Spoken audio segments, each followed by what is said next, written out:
শুভ সকাল। আজকে রবিবার, তাই ইচ্ছে গেল আজকে একটু নতুন ধরনের কোনো টিফিন তৈরি করি। তাই আজকে আমি এগ উইথ কাজু রাইস তৈরি করার উপকরণ দিচ্ছি, যেটা প্রথমে পেঁয়াজ কুচি, আদা কুচি, রসুন কুচি, ধনেপাতা, কাজু, কিশমিশ এবং ডিম দিয়ে তৈরি করব। প্রথমে পেঁয়াজ কুচি, আদা কুচি, রসুন কুচি, টমেটো পরপর কড়ার মধ্যে দিয়ে কষিয়ে নিলাম, এবং যখন সেটা কষা হয়ে গেল, ভাজা ভাজা হয়ে গেল, তার মধ্যে ডিমটাকে দিয়ে ডিমটাও কষিয়ে ফেটিয়ে নিলাম এবং ভাজা ভাজা করে নিলাম।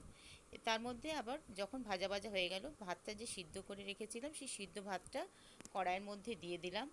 দিয়ে দেওয়ার পর সেটাকেও নেড়ে চেড়ে ভেজে নিলাম, এবং যখন ভাজা ভাজা হয়ে এলো ভাতটা, এবং একটা অন্য রকমের একটা কালার যখন চলে এলো ভাতের মধ্যে, তার মধ্যে আমি কি করলাম, আস্তে আস্তে করে একটু ধনেপাতা কুচি ভাতের মধ্যে দিয়ে দিলাম, যাতে গন্ধটাও সুন্দর আসে, স্বাদটাও ভালো লাগে এবং খেতেও ভালো লাগে।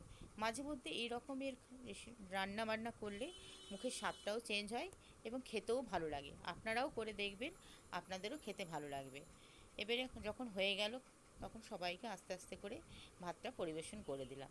ভাতটা সবার খাওয়া যখন হয়ে গেল, খাওয়া টিফিন প্রত্যেকে, এবারে আমরা গেলাম আমার ননদের বাড়ি। এখানে আমার ভাগ্নির আজকে জন্মদিন। জন্মদিনের আয়োজন করেছে এখানে, ভাগ্নির বন্ধু বান্ধব সবাই এসেছে এবং বড়রাও কিছু কিছু বড়জনও এসেছেন। প্রথমে কি করলেন আমার ভাগ্নি, জন্মদিনে কেক কাটার আয়োজন করলো।